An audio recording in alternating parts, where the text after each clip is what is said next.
കൂട്ടുകാരെ, this is me your Tomachan. Jesus കിഡിൻ്റെ മറ്റൊരു എപ്പിസോഡിലേക്ക് നിങ്ങൾക്കെല്ലാവർക്കും സ്വാഗതം. കൂട്ടുകാരെ, ആദരിക്കുക അല്ലെങ്കിൽ ആദരിക്കപ്പെടുക എന്നത് നമ്മെ സംബന്ധിച്ച് വലിയ ഒരു കാര്യമല്ലേ? നാം പ്രത്യേകമായിട്ട് ഒരു നേട്ടം കൈവരിക്കുമ്പോൾ ഈ ലോകം മുഴുവൻ നമ്മെ പ്രത്യേകമായൊരു സ്ഥാനം നൽകി ആദരിക്കുന്നത് ഏറ്റവും കൗതുകമേറിയ ഒരു സംഗതിയല്ലേ? എന്നാൽ പലപ്പോഴും ഞാനും നിങ്ങളുമടങ്ങുന്ന നമ്മുടെ കൂട്ടുകാർക്കിടയിൽ എപ്പോഴും മറ്റുള്ളവരാൽ ആദരിക്കപ്പെടണം എന്ന ഒരു മനസ്സ് നമ്മുടെ ഹൃദയങ്ങളിലുണ്ട്. അത് ശരിയാണോ? നാം ആലോചിക്കേണ്ടതുണ്ട്. ആദരിക്കുക, ആദരിക്കപ്പെടുക, ആദ്യമായി ആദരിക്കപ്പെടേണ്ടത് നമ്മുടെ ഹൃദയങ്ങളിൽ നമ്മെ തന്നെയാണ്. നാം നമ്മെ തന്നെ ആദരിക്കുമ്പോഴാണ് നമുക്ക് ഈ ലോകത്തോട് ഒരു സ്നേഹവും അല്ലെങ്കിൽ പ്രത്യേകമായിട്ടുള്ള ഒരു അടുപ്പവും ഉണ്ടാവുകയുള്ളൂ. നമുക്ക് നമ്മെ തന്നെ ആദരിച്ചാലോ? നാം സ്വയമേ നമ്മുടെ മനസ്സാക്ഷിയെ ആദരിക്കുമ്പോഴാണ് നാം ലോകത്തിൽ വലിയവനായി തീരുന്നത്. ഈ ലോകത്തിൻ്റെ ആദരവ് പിടിച്ചു പറ്റുവാൻ നാം നിൽക്കുകയാണെങ്കിൽ പലപ്പോഴും വ്യക്തിപരമായി നാം തകർന്നു പോയേക്കാം. ആയതിനാൽ ഒരിക്കലും മറ്റൊരുവൻ്റെ ആദരവിന് വേണ്ടി നിങ്ങൾ കാത്തിരിക്കരുത്. സ്വയം നാം നമ്മെ തന്നെ ആദരിക്കുക. സ്വയം നാം തന്നെ വളരുക.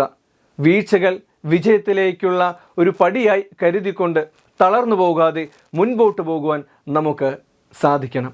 അങ്ങനെ സാധിക്കുമ്പോഴാണ് ഞാനും നിങ്ങളും കർത്താവായ ഈശോ മിശിഹായുടെ വലിയ അനുയായികളായി തീരുന്നത്. തന്നിൽ നിക്ഷിപ്തമായ ആ കർത്തവ്യത്തെ തിരിച്ചറിഞ്ഞുകൊണ്ട് ഈ ലോകത്തിൻ്റെ കൈത്തട്ടലുകൾക്ക് കാത്തു നിൽക്കാതെ തൻ്റെ പ്രവൃത്തികളിൽ മാത്രം ശ്രദ്ധ കേന്ദ്രീകരിച്ച ഈശോയാണ് എൻ്റെയും നിങ്ങളുടെയും റോൾ മോഡൽ. അതുകൊണ്ട് നമുക്ക് നമ്മെ തന്നെ ബഹുമാനിക്കാം, നമ്മെ തന്നെ ആദരിക്കാം. കൂട്ടുകാരെ, പലപ്പോഴും നമുക്ക് ആദരസൂചകമായിട്ട് ലഭിക്കുന്ന ഒരു വസ്തുവാണല്ലോ ബൊക്കെ എന്ന് പറയുന്നത്. നമുക്ക് ഒരു കടലാസ് ബൊക്കെ നിർമ്മിച്ചാലോ? നിങ്ങൾ റെഡിയാണെങ്കിൽ വരൂ, നമുക്കൊരു കടലാസ് ബൊക്കെ നിർമ്മിക്കാം. ഹലോ കൂട്ടുകാരെ, അങ്ങനെ നമുക്ക് നമ്മുടെ പേപ്പർ ബൊക്കെ നിർമ്മിക്കാനുള്ള സാധനങ്ങളാണ് ഞാനിവിടെ വെച്ചിരിക്കുന്നത്. നമുക്ക് കുറച്ച് വേസ്റ്റ് പേപ്പറും കൂടെ ആവശ്യമുണ്ട്. അതോടൊപ്പം നമുക്ക് വേണ്ടത് ചാർട്ട്, ഈ കളർ പേപ്പർ, സിസേഴ്സ്, അതുപോലെ തന്നെ നമുക്ക് പശ ആവശ്യമുണ്ട്. അപ്പോൾ നമുക്ക് ആരംഭിക്കാം. ആദ്യം നമുക്ക് ഇങ്ങനൊരു ചാർട്ട് പേപ്പർ ഞാൻ കട്ട് ചെയ്ത് എടുത്തിട്ടുണ്ട്. നമുക്ക് ഇതിൻ്റെ മൂല ഒന്ന് മടക്കി ഒരു ഷേപ്പിലാക്കി വയ്ക്കാം. നമുക്കിങ്ങനെ ഒരു ഷേപ്പിൽ കിട്ടിയിട്ടുണ്ട്. നമുക്കിതിനെ പശ തേച്ചിട്ട് ഒന്ന് ഒട്ടിക്കാം.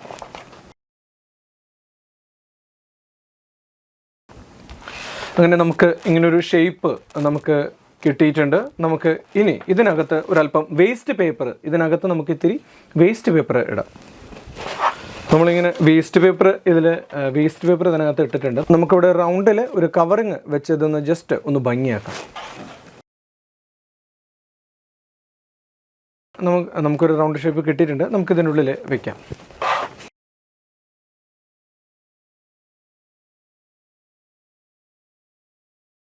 അങ്ങനെ നമ്മുടെ പേപ്പർ ബൊക്കയുടെ ഉൾഭാഗം ഏകദേശം നമ്മളിങ്ങനെ സെറ്റാക്കിയിട്ടുണ്ട്. ഇനി അടുത്തത് നമുക്ക് ഇവിടെ കുറച്ച് ഫ്ലവേഴ്സ് വയ്ക്കണം. അപ്പോൾ നമുക്കൊരു പേപ്പർ ഫ്ലവേഴ്സ് നമുക്ക് പെട്ടെന്ന് ഉണ്ടാക്കാം. അതിന് ആദ്യം ചെയ്യേണ്ടത് കുറച്ച് സർക്കിൾസ് നമ്മൾ വരച്ച് ഇടുക. അങ്ങനെ നമുക്ക് ഇത്രയും സർക്കിൾ കിട്ടിയിട്ടുണ്ട്. ഇനിയാണ് നമുക്ക് ചെയ്യേണ്ടത്, ഇതിൻ്റെ ഒരറ്റമെടുത്ത് നമുക്ക് കട്ട് ചെയ്ത് റൗണ്ട് ഷേപ്പിലൊന്ന് ജസ്റ്റ് ഒന്ന് കട്ട് ചെയ്യാം.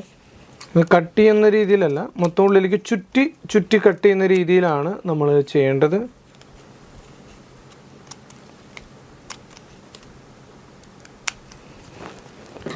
ഇതുപോലെ ആയിരിക്കണം നമ്മൾ കട്ട് ചെയ്ത് എടുക്കേണ്ടത്. ഇതിങ്ങനെ നമുക്കിങ്ങനെ കിട്ടി. നമുക്കത് ഉള്ളിലൊന്ന് ജസ്റ്റ് ഒന്ന് ചുറ്റാം. ഒരു പൂവിൻ്റെ ഷേപ്പിൽ നമുക്കുള്ളിലൊന്ന് ചുറ്റാം. നമുക്ക് ഇതുപോലെ കിട്ടും. ഇതുപോലെ കിട്ടുമ്പോൾ നമ്മൾ ജസ്റ്റ് ഒന്ന് പശ തേച്ച് ഒന്ന് ഒട്ടിക്കാം. നമുക്കിതുപോലെ കിട്ടും. നമുക്കിതുപോലെ ബാക്കിയുള്ളതും ഒട്ടിക്കാം. കൂട്ടുകാരെ, അങ്ങനെ നമ്മുടെ പേപ്പർ റോസസ് ശരിയായിട്ടുണ്ട്. നമുക്കിനി നമ്മുടെ ബൊക്കയിലേക്ക് ഇത് ഫിക്സ് ചെയ്യാം. ഈ ഭാഗത്തായിട്ട് നമുക്ക് പൂക്കൾ വയ്ക്കാം.